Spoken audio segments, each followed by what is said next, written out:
Middle east conflict का असर अब सीधा भारत तक पहुंच रहा है। हॉर्मुज स्ट्रेट के पास हुए अटैक्स में कई भारतीय सीफेयरर्स अपनी जान गंवा चुके हैं। इसके बाद इंडिया ने ईरान को ऑफिशियली समन करके स्ट्रॉन्ग प्रोटेस्ट रजिस्टर किया है। लेकिन आखिर इतने इंडियन सेलर्स की मौत क्यों हो रही है और इंडिया ने ईरान को ऐसा क्या मैसेज दिया? चलिए फैक्ट्स के साथ पूरा मामला समझते हैं। रिसेंट अटैक्स के दौरान स्ट्रेट ऑफ हॉर्मुज से गुजर रहे कमर्शियल मर्चेंट वेसल्स को मिसाइल्स और ड्रोन से टारगेट किया गया।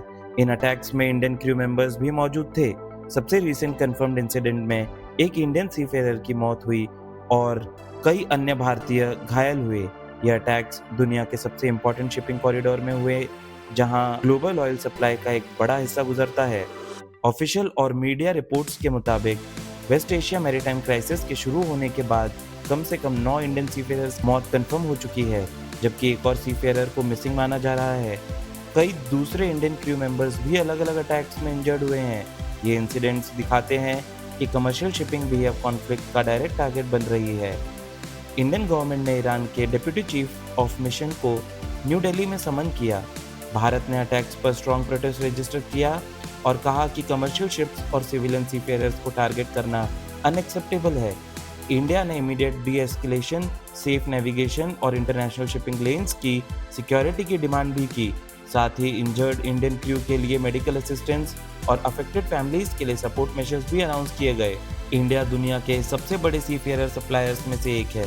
लगभग 3 लाख इंडियन सीफेयर्स दुनिया भर के मर्चेंट शिप्स पर काम करते हैं। स्ट्रेट ऑफ हॉर्मुज से भारत के एनर्जी इंपोर्ट्स का भी बड़ा हिस्सा गुजरता है। इसलिए हर अटैक सिर्फ ह्यूमन ट्रेजेडी नहीं, बल्कि इंडिया की एनर्जी सिक्योरिटी और मैरीटाइम ट्रेड के लिए भी सीरियस कंसर्न है।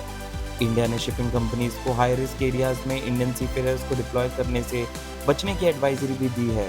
गवर्नमेंट हर अफेक्टेड इंडियन सीफेयर की मॉनिटरिंग कर रही है और vessel by vessel tracking mechanism भी एक्टिवेट किया गया है। अब सबकी नज़र इस बात पर है कि मिडिल ईस्ट में वायलेंस रुकती है या मैरीटाइम अटैक्स और बढ़ते हैं। इंडियन सेलर्स की लगातार हो रही मौत ने भारत को स्ट्रॉन्ग डिप्लोमेटिक एक्शन लेने पर मजबूर कर दिया है।